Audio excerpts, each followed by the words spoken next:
গল্পের নাম অন্তদহন। Writer DRM সোহাগ। পর্ব সংখ্যা 5। পেজ DRM সোহাগ হানি।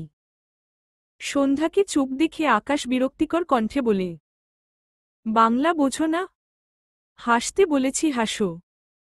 সন্ধ্যা শক্তি খাটিয়ে সোফা থেকে দাঁড়াতে চায়, কিন্তু তার ডান পা আকাশের বা পায়ের উপর পড়ে। আকাশ ভ্রু কুঁচকে মাথা নিচু করে সন্ধ্যার পায়ের দিকে তাকায়। এরপর সন্ধ্যার দিকে। সন্ধ্যার ব্যাপারটা বুঝতে পেরে দ্রুত আকাশের পায়ের উপর থেকে তার পা সরিয়ে নেয়। বেচারির মুখ কাদো কাদো হয়ে গিয়েছে। আকাশ আবার মাথাটা একটু ঝুঁকিয়ে সন্ধ্যার পায়ের দিকে তাকায়। মেয়েটির পরনে জামা আর প্লাজো। পায়ের গিরা থেকে প্লাজো উপরের দিকে উঠে যাওয়ায় আকাশের নজরে পড়ে সন্ধ্যার পায়ের নুপুর। সন্ধ্যার দিকে চেয়ে প্রশ্ন করে, এই নুপুর কোথায় পেয়েছ? আকাশের হাত এখনো সন্ধ্যার গালে। সন্ধ্যা বোকাচোখে আকাশের দিকে চেয়ে থাকে। আকাশ সন্ধ্যার গাল ছেড়ে মৃদুস্বরে জিজ্ঞেস করে, মা দিয়েছে নাকি? সন্ধ্যা দুদিকে মাথা নাড়িয়ে না বোঝায়। আকাশ ভ্রু কুঁচকে বলে, তাহলে কে দিয়েছে? তোমার পরিচিত কেউ? সন্ধ্যা এবার চোখের ইশারায় হ্যাঁ বোঝায়। আকাশ সাথে সাথে প্রশ্ন করে, ছেলে নাকি মেয়ে? সন্ধ্যা হাতের এক আঙুল দিয়ে প্রথমটা বোঝায়। আকাশ বুঝতে পারে ছেলে। সাথে সাথে রেগে বলে, বেয়াদব মেয়ে। পরপুরুষের জিনিস পায়ে পড়ে থাকতে তোমার লজ্জা করে না? সন্ধ্যা হতভম্ব হয়ে যায়। আকাশ নিচু হয়ে সন্ধ্যার ডান পায়ের নুপুর ধরে জোরে টান দিল, ছিঁড়ে যায়। সন্ধ্যা চোখ বড় বড় করে তাকায়। দ্রুত বসা থেকে দাঁড়িয়ে যায়। আকাশের নজর সন্ধ্যার আরেক পায়ে। আকাশ বিরক্ত হয়ে উঠে দাঁড়ানোর আগেই সন্ধ্যা এগিয়ে এসে আকাশের হাত থেকে খণ্ডিত নুপুর নিতে চায়। সামান্য ঝুঁকে দুহাতে আকাশের হাতের মুষ্টি খুলতে চায়। আকাশ শক্ত করে হাতের মুঠোয় সন্ধ্যার খণ্ডিত পায়েল ধরে রাখল। সন্ধ্যা দুহাতে আকাশের হাতের মুঠে খুলতে চায়, কতগুলো খামচিও দিয়ে দিয়েছে। আকাশ শক্ত চোখে চেয়ে আছে সন্ধ্যার দিকে। সন্ধ্যা ব্যর্থ হয়ে আকাশের দিকে ভেজা চোখে তাকায়। সন্ধ্যার ভেজা চোখে চোখ পড়লে আকাশের দৃষ্টি শিথিল হয়। সন্ধ্যা দুহাত জমা করে রিকোয়েস্ট করে, তার নুপুর দিয়ে দেয়ার জন্য। আকাশ তার মুঠো করা হাত শিথিল করে। সন্ধ্যা আকাশের হাত থেকে তার দ্বিখণ্ডিত নুপুর এক প্রকার ছিনিয়ে নেয়। এরপর উল্টো ঘুরে যেতে নিলে আকাশ দাঁড়িয়ে সন্ধ্যার হাত টেনে ধরে। রাগান্বিত স্বরে বলে, কার জন্য কাঁদছ তুমি? সন্ধ্যা হাত মোচড়ায়। আকাশ বিরক্তি কণ্ঠে বলে, কে দিয়েছে এটা? সন্ধ্যা অসহায় চোখে তাকালে আকাশ সন্ধ্যার হাত সরিয়ে নেয়। সন্ধ্যা সোফার উপর আকাশের ফোন দেখতে পেয়ে এগিয়ে গিয়ে ফোনটি হাতে নেয়। এরপর ফোনটি আকাশের দিকে এগিয়ে দিয়ে বোঝায়, লক খুলে দিতে। আকাশ তার ফোনের লক খুলে দিল। সন্ধ্যা আকাশের ফোনে কিছু টাইপ করতে শুরু করে। প্রায় মিনিট তিনেক সময় নেয় সন্ধ্যা। এরপর ফোনটি আকাশের সামনে ধরলে আকাশ পড়তে শুরু করে। আমার ভাইয়া আমাকে রূপার পায়েল বানিয়ে দিয়েছেন, বুঝেছেন? আপনার প্রবলেম কি? হ্যাঁ, আমার ভাইয়ের জিনিস ছিঁড়ে ফেললেন কেন? আপনার জিনিস তো নিইনি আমি।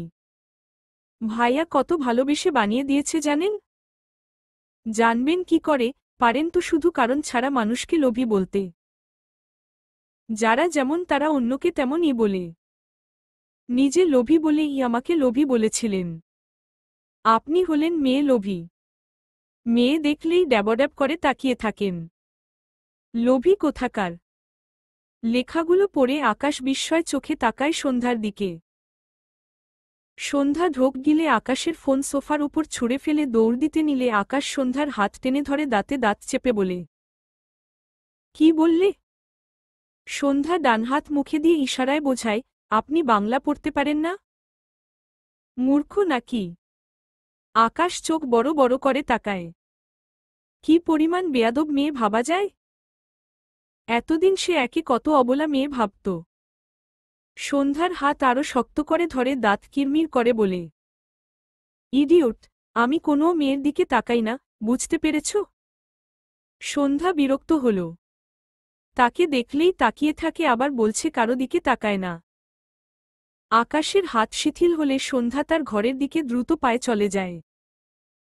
আকাশ বিরক্ত চোখে চেয়ে দেখল সোফার উপর তার ফোন নিয়ে কাউকে কল করে। রিসিভ হওয়ার সাথে সাথে চিৎকার করে বলে, আমার ডিভোর্স পেপার আসে না কেন? এদিকে এক বেয়াদব মেয়ে আমার পাশে ঘুরঘুর করছে। একে নেয়া যাচ্ছে না। কোনো মাসটাস অপেক্ষা করতে পারব না। 1 সপ্তাহের মধ্যে যদি আমার বাড়ি ডিভোর্স পেপার না আসে, তাহলে তোকে পিস পিস করে কেটে গঙ্গায় ভাসিয়ে দিয়ে আসব বলে রাখলাম। ওপাশ থেকে অরুণ ভ্রু কুঁচকে বলে, আমাকে তোর কোনো দিক থেকে উকিল মনে হচ্ছে? আমি হলাম কি সুন্দর হ্যান্ডসাম একটা ছেলে? আকাশ বিরক্ত হয়ে বলে, তুই কোত্থেকে এলি? অরুণ হতাশ কণ্ঠে বলে, মাটির তল থেকে। সমস্যা কি তোর? বউটাকে মানছিস না কেন? কারণ ও বেয়াদব। অরুণ চোখ ছোট ছোট করে বলে, আদবওয়ালি হলে মানতি? আকাশ বিরক্ত হয়। সামনে তাকালে দেখল সন্ধ্যা তার দিকে চেয়ে আছে। চোখ দুটো ভেজা মনে হল। আকাশ পাত্তা দিল না। এরকম বেয়াদব মেয়েকে তার সহ্য হয় না। তার পিছে কত মেয়ে ঘুরঘুর করত, সে এভয়েড করত। আর এই মেয়ে সরাসরি তাকে মেয়ে লোভী বানিয়ে দিল। সন্ধ্যার দিকে তাকিয়ে অরুণের উদ্দেশ্যে রেগে বলে, ডিভোর্স পেপার ছাড়া আমার বাড়ির দরজা তোর জন্য বন্ধ। অরুণ অসহায় কণ্ঠে বলে, আরে আমি তোর ডিভোর্স পেপার কই পাব? আকাশ শক্ত কণ্ঠে বলে, সেটা তুই জানিস। বলেই খট করে কল কেটে দেয় আকাশ। এরপর বড় বড় পা ফেলে সিঁড়ি বেয়ে উপরে উঠতে থাকে। আকাশের চিৎকারে আসমানি নওয়ানের ঘর থেকে সবাই বেরিয়ে আসে। আকাশে বলা কথাগুলো শুনেছে। আসমানি নওয়ান চুপচাপ দেখল আকাশকে। শিমুর মা এগিয়ে এসে বলে, আকাশ তুমি সন্ধ্যাকে ডিভোর্স দিতে পারবে না। আকাশ পিছু ফিরে রেলিংয়ের সাথে হেলান দিয়ে বলে, কেন? আকাশের খালা রেগে বলে, আমি বলেছি তাই। আকাশ গম্ভীর গলায় বলে, তুমি বলতে থাকো। আমি সময়মতো ডিভোর্স দিয়ে দিব। কথাটা বলে উপরে উঠতে থাকে। দুবুন হতাশ চোখে আকাশকে দেখল। শিমু মাথা চুলকায়। আকাশ ভাইয়া সন্ধ্যা ভাবিকে ডিভোর্স দিবে? ভাবতেই মনটা খারাপ হয়ে গেল। সে এসব কিছু জানত না। সন্ধ্যা দীর্ঘশ্বাস ফেলে তার ঘরের ভেতর গিয়ে দরজা ভিড়িয়ে দেয়। ডান হাতে দ্বিখণ্ডিত নূপুর দুহাতের মাঝে মেলে ধরে। আকাশের কথাগুলো মনে পড়লে সন্ধ্যা নিজের উপর বিদ্রূপ হাসে। চোখ জোড়া ভিজে ওঠে। ডিভোর্স তার ভাগ্যে লেখা আছে। এটা তো বিয়ের দিন রাতেই বুঝেছিল। তবুও কেন যেন খারাপ লাগে। একজনের সাথে বেঁধে গিয়েও আবার আলাদা হয়ে যাওয়া। সন্ধ্যার বুক ভার হয়। সৌম্যর আদরমাখা ডাক কানে বাজে, বনু। এই যে নূপুরটি। সৌম্য তাকে এনে দিয়েছিল। সন্ধ্যা তখন ক্লাস 8-এ পড়ত। গ্রামে তার এক বান্ধবী ছিল। পায়ে নূপুর ছিল 2টি। সন্ধ্যার ভীষণ ভালো লাগে নূপুর। সে তার বান্ধবীর কাছে নূপুর জোড়া চাইলে সে সন্ধ্যাকে পরতে দিয়েছিল। সন্ধ্যা পায়ে নূপুর পরে সে কি উচ্ছলতা! বেশ অনেকক্ষণ দৌড়ায়। এরপর তার বান্ধবীকে নূপুর জোড়া ফেরত দিতে আসলো দেখে একটি পায়ের নূপুর নেই। সন্ধ্যা ঢোক গিলে। তার বান্ধবী ব্যাপারটি বুঝতে পেরে সন্ধ্যা যা নয় তাই বলেছিল। তার মা নেই, বাবা থেকেও নেই, বাবা কেন তাকে দেখতে পারে না, আরও কত কথা। সন্ধ্যা অবাক হয়ে শুধু তাকিয়েছিল। তখনই সেখানে তার ভাই সৌম্য এসে যখন কাহিনী জানল তখন সৌম্য অনেকটা সময় নিয়ে খুঁজে খুঁজে সেই মেয়ের নূপুর এনে ফিরিয়ে দিয়েছিল। এরপর সন্ধ্যার চোখের পানি মুছে দিয়ে জড়িয়ে নিয়ে বলেছিল, বনু, একদিন তোকে ওর চেয়েও অনেক দামি নূপুর এনে দিব, দেখিস। সৌম্য সত্যই 1 বছরের মাথায় তার জন্য রূপার নূপুর এনেছিল। তার পায়ে নিজ হাতে পরিয়ে দিয়েছিল। সন্ধ্যা গল্পে শুনেছে প্রেমিকেরা প্রেমিকাদের নূপুর পরিয়ে দেয়, কিন্তু তার ভাই বাইরে গিয়ে অক্লান্ত পরিশ্রম করে তার জন্য যত্ন করে, ভালোবেসে এই নূপুর বানিয়ে এনেছিল। সন্ধ্যাকে ডেকে বলেছিল, বনু, তোর খুব পছন্দের একটি জিনিস এনেছি আজ। সন্ধ্যা তার ভাইয়ের দিকে তাকিয়েছিল। সৌম্য ঘেমে নিয়ে একাকার হয়েছিল। সন্ধ্যা সৌম্যকে ঠেলছিল ফ্রেশ হওয়ার জন্য। তারপর সব নিবে। সৌম্য শোনেনি।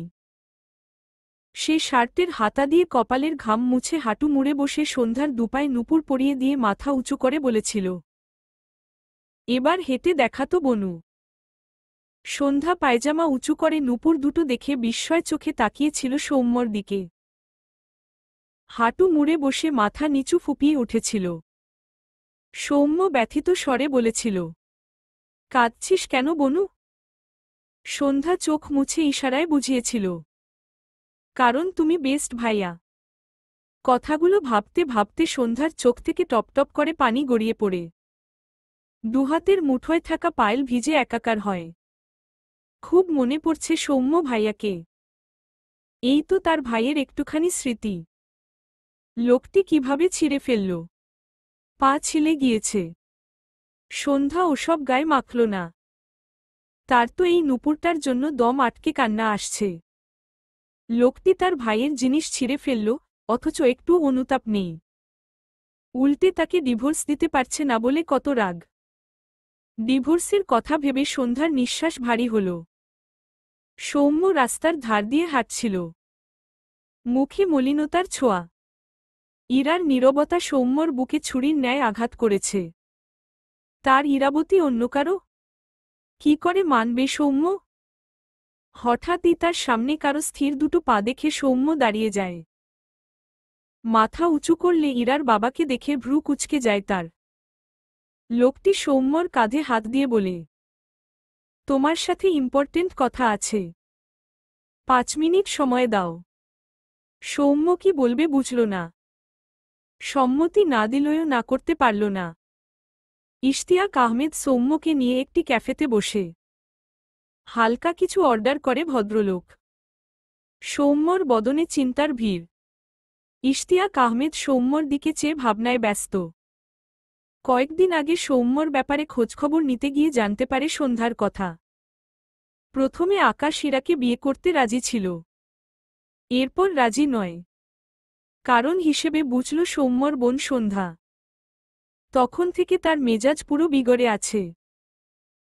এক ভাই তার মেয়েকে দখল করে বসে আছে, আরেক বোন আকাশের জীবনে চলে এসেছে। দুভাই বোন তার প্ল্যান পুরো মাটি করে দিয়েছে।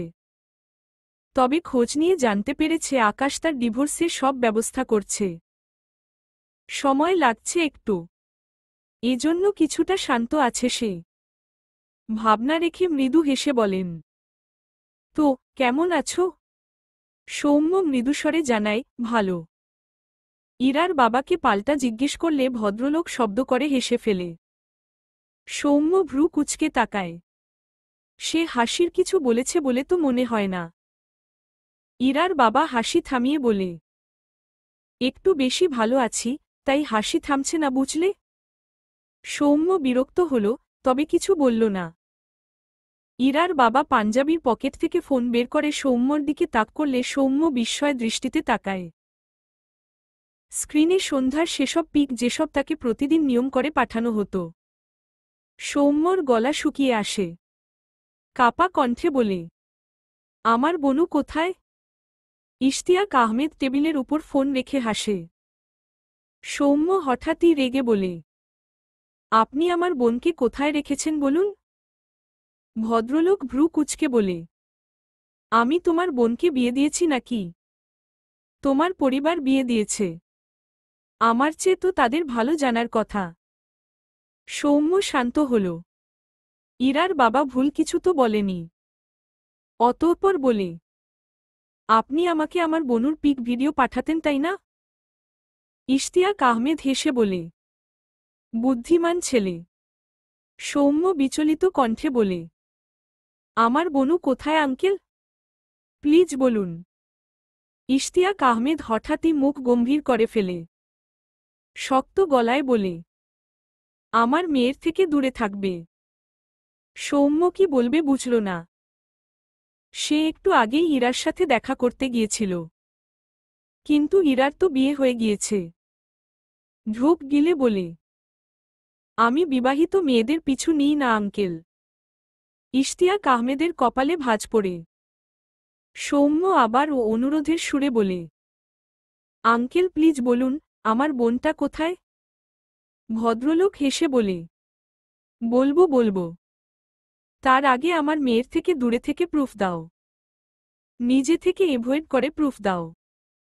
এর বিপরীতটা করলে তোমার বোনের খোঁজ পাওয়া তো দূর, সে এই দুনিয়ায় আর বেঁচে থাকবে না।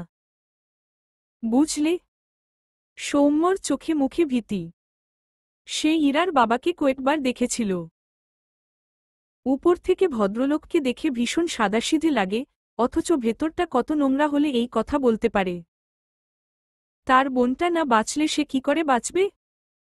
এই দুনিয়ায় ওই একটা বোন ছাড়া আর কেউ নেই যে তার।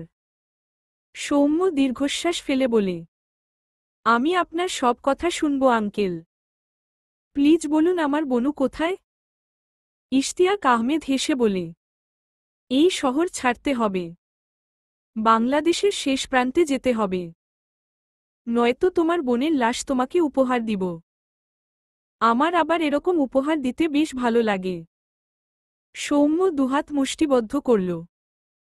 ইচ্ছে করল এই লোকটার গলা কেটে একে লাশ বানিয়ে দিতে, তার কলিজার টুকরো বোনের দিকে হাত বাড়ায়। কিন্তু সৌম্য তার সব রাগ গিলে নিল।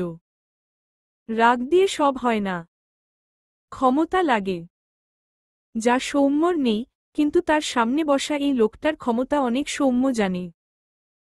ব্যথিত স্বরে বলে, এই শহর ছেড়ে দিব আঙ্কেল, আপনাকে কথা দিচ্ছি। আপনি আমার বোনটা খোঁজ দিন শুধু। ইশতিয়াক আহমেদ একটি চেক সৌম্যর দিকে বাড়িয়ে দিয়ে বলে, 15 লাখ টাকার চেক। এটা রাখো। সৌম্য অবাক হয়ে বলে, আমার মেয়ের থেকে দূরে থাকবে, তার পারিশ্রমিক। কথাটা শুনে সৌম্য রেগে যায়। শক্ত কণ্ঠে বলে, আমি আপনার মেয়ের থেকে দূরে থাকব। এর বিনিময়ে 1 পয়সাও লাগবে না। ইরার বাবা হেসে বলে, শুধু এই জন্য দিচ্ছি না। তোমার বোনকে পেতে চাইলে এই টাকা লাগবে। তোমাকে হেল্প করছি। সৌম্য অবাক হয়ে বলে, কেন? গেলেই বুঝতে পারবে। সৌম্য রেগে বলে, কোনো টাকা লাগবে না। আমার বোনকে কিভাবে আনতে হবে, আমি সৌম্য শেখ তা জানি। আপনি শুধু ঠিকানা বলুন। ইরার বাবা হেসে বলে, বেশ তেজ আছে তোমার। এমন ছেলেকে আমার ভালো লাগে। কিন্তু পকেট ফাঁকা হলে তখন তাদের গোনার সময় হয় না। সৌম্য বিদ্রূপ হেসে বলে, আপনাদের মতো নিচু মনমানসিকতার মানুষ সামান্য কয়েকটা টাকার জন্য এই সৌম্য শেখকে গুনুন, তা আমি চাই না। বরং গর্ব করি আপনাদের থেকে দূরে থাকতে পেরে। ইরার বাবা রেগে তাকায় সৌম্যর দিকে। শক্ত করে বলে, তোমার বোনকে পাওয়ার শখ নেই নাকি? সৌম্য নিজেকে শান্ত করে বলে, আমার বোনের খোঁজ দিন। আমি তো বললাম আপনার মেয়ের আশেপাশে যাব না। ইশতিয়াক আহমেদ দাঁড়িয়ে বলে, 1 সপ্তাহ পর এই ক্যাফেতে একবার আসবে।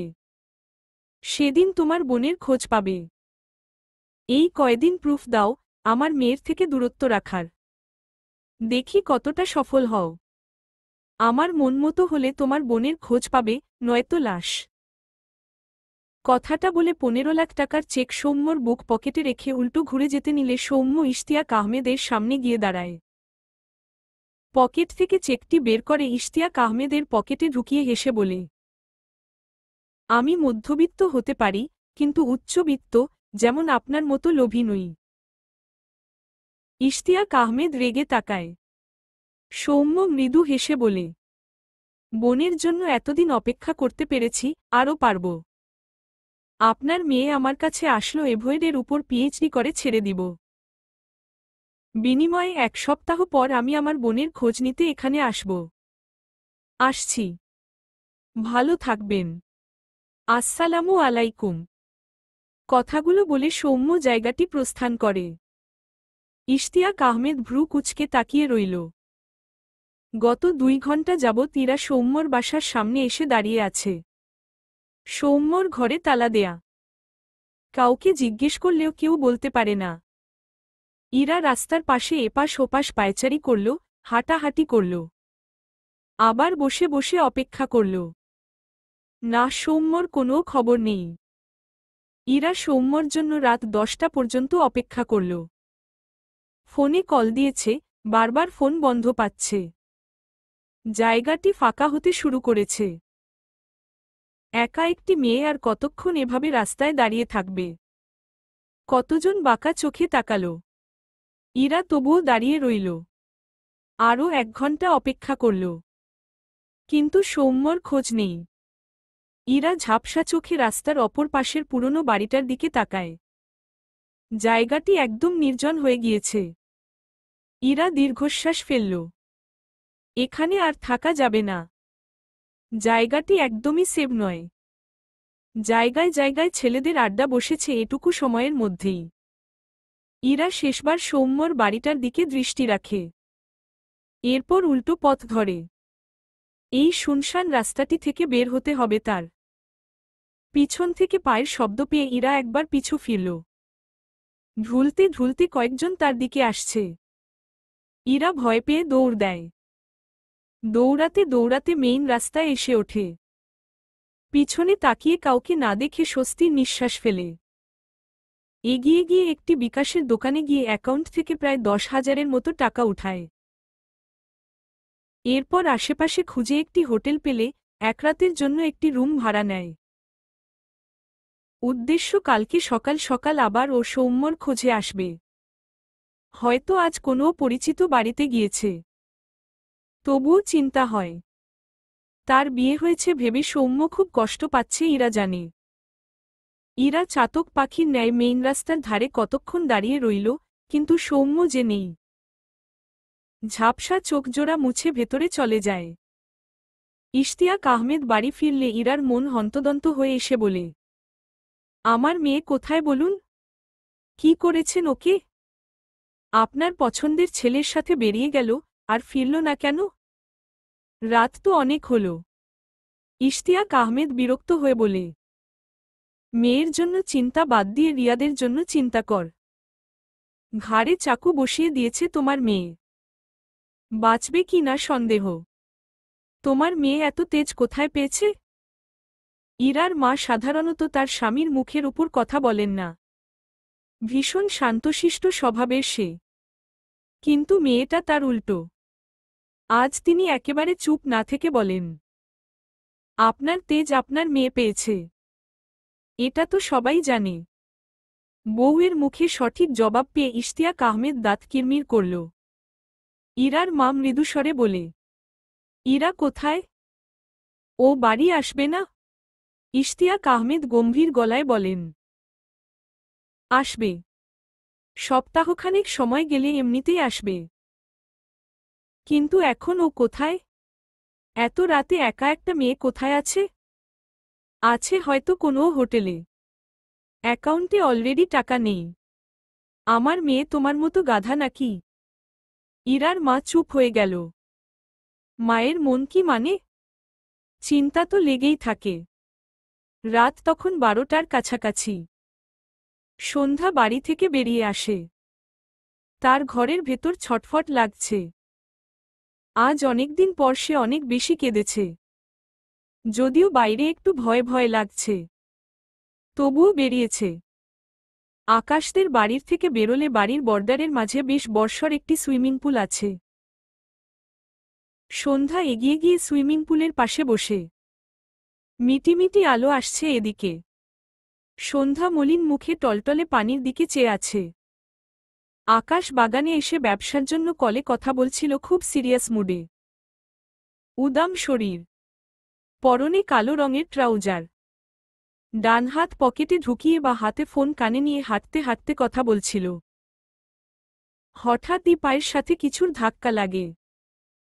আকাশ দ্রুত বামদিকে ঘাড় ঘুরিয়ে তাকালে দেখল সুইমিং পুলের মাঝের দিকে যেন কিছু ছটফট করছে। আকাশ দ্রুত কল কেটে ফোনের ফ্ল্যাশ জ্বালিয়ে সেদিকে তাক করলে সন্ধ্যাকে সুইমিং পুলের মাঝে হাবুডুবু খেতে দেখে বিস্ময় চোখে তাকায়। সন্ধ্যা দুহাত তুলে বাঁচতে চায়, নিঃশব্দে হাত বাড়িয়ে বাঁচতে চায়। সৌম্য ভাইয়ার কথা মনে পড়ল, আকাশের কথাও মনে পড়ল। একজন খুব আপন, যে তার কাছে আসে না।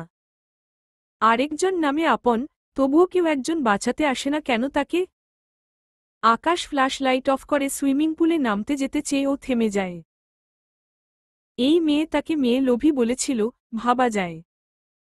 এর জন্য সে ঠিক করে কাজই করতে পারেনি এতক্ষণ। মানুষের হাসি ভালো লাগতেই পারে, তাই বলে তাকে পুরো নারী লোভী বানিয়ে দিবে? বিড়বিড় করল, বেয়াদব মেয়ে। এখন সে বাঁচাতে গেলে আবার বলবে, নারী দেহ লোভী। তার এসব শোনার বিন্দুমাত্র ইচ্ছে নেই। যা ইচ্ছা হোক এর, একা একাই বাঁচুক। হঠাৎই দৌড়ের শব্দ পেয়ে আকাশ ডানদিকে তাকালে দেখল অরুণ দৌড়ে আসছে আর বলছে, সুইটি ভয় পেও না, আমি এসে গেছি। এই তো এসে গেছি। আকাশ ভ্রু কুঁচকে চেয়ে আছে। দৃষ্টি ঘুরিয়ে সন্ধ্যার দিকে তাকালে দেখল মেয়েটি এখনও ছটফট করছে। আকাশ আবারও অরুণের দিকে তাকল। যখন বুঝল অরুণ সন্ধ্যাকে বাঁচাতে যাচ্ছে, এরপর সে সন্ধ্যাকে ধরবে, ব্যাপারটা ঠিক হজম হল না তার। মেজাজটা চরম লেভেলের খারাপ হল। আবার সন্ধ্যার দিকে তাকিয়ে ঢোক গিলল। হায় হায়, মেয়েটি তো মরে যাবে। নিজেকেই দুটো থাপ্পড় দিতে ইচ্ছে করল। হাতের ফোন ছুঁড়ে ফেলে অরুণের দিকে একবার তাকাল। আশেপাশে কিছু খুঁজল। লাঠি জাতীয় কিছু পেয়ে অরুণের হাঁটু বরাবর ছুঁড়ে মারলে অরুণ থেমে যায়। আকাশ রেগে বলে, যদি আর এক পা এসেছিস, তোর পা দুটো কেটে মমি বানিয়ে রাখব। কথাটা বলেই সুইমিং পুলে ঝাঁপ দিয়ে দ্রুত সন্ধ্যার দিকে এগিয়ে যায়। দুহাতে সন্ধ্যাকে আগলে নিয়ে উঁচু করে ধরে। সন্ধ্যা আকাশকে ঢাক হিসেবে পেয়ে দুহাতে আকাশকে আঁকড়ে ধরে। সমানে কাশতে থাকে। চোখমুখ লাল হয়ে গিয়েছে। একটু পর কাশি থামলেও সন্ধ্যা জোরে জোরে হাঁপায়। আকাশ সন্ধ্যার ডানগালে হাত রেখে মৃদু স্বরে বলে, ঠিক আছো? চলবে ইনশাআল্লাহ।